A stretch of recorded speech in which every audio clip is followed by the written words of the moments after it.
Sundo na pinatulog ko sila ng maaga para makapagpahinga sila, tapos gumising ako ng maaga para makapagplano, pero may gusto pala sila mayari ngayong araw.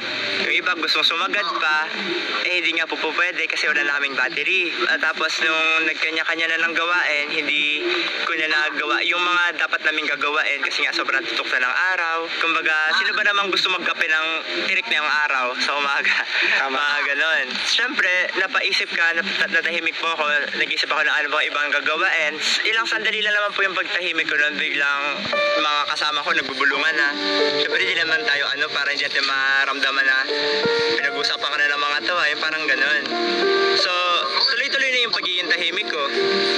Tapos biglang malulungkot ka na lang kasi kahapon niya, halos lahat sila nagsasabi, sakta pakiramdam ko, nahilo ako, ang sakit ng ito, parang hindi ko na kaya talaga yung ganyan. Wala man sila narinig sa akin. Sabi ko, painuman nyo na lang gamot, baka wala lang yan, baka kulang sa tubig, baka sobrang init. Tapos ako, tuloy-tuloy pa rin ako sa ginagawa ko. Pero bakit ngayon na ako lang mag-isa, lahat sila tumalikod na sa akin, parang ganun. Akala nila lahat ako na may problema. Kahit di nyo sabihin, alam ko naman eh. Parang ganun na po yung nangyari ba? Yung ano lang, unfair lang. Ako lang ito mag-isa eh. Tapos kalaban ko kayo lahat. Eh na pa kayo parinig, di ba? Di ba pwede na saluhin nyo lang saglit? Or sumusunod naman ako sa inyo kanina. Pero bakit kung makautos kayo? Yun lang. Pero ayos lang naman. Baka pangit lang talaga yung gising.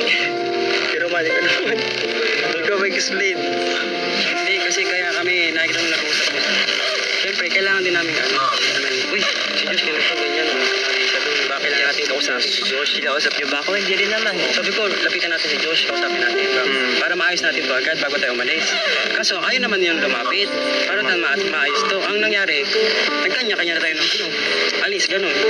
Ayaw nyo naman di kausapin. Dito na lang din ako sa kay Kiraman. Likod na lang din ako. Anong gagawin?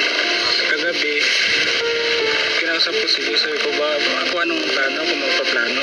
Sabi ko, wala lang plano, tulog na kayo. Bahala na bukas. Sabi ko, ganun. Kasi, sige po. Kasi sabi ko, naisip ko, kapag gumising tayo pagka umaga, matitingga tayo doon. Kasi magpaplano tayo, mag-usap tayo, ilang oras din kakainin nun. So, matitingga tayo doon sa area, bago tayo lalabas, gagabihin na naman tayo paglabas. So, sabi ko, total, may pahinga naman tayo sa gabi, bago tayo matulog, magplano na tayo para fresh natin, pagising natin sa umaga, alam na natin lahat agad yung gagawin. Yan, totoo, sabi ko po kagabi, wala nang plano, wag na magplano, magtulog na, pahinga na. Kasi nga, nung tanghali, bagsak silang lahat. Makikita nyo naman po yun sa na video po namin, bagsak talaga lahat. Kaya sabi ko, pahinga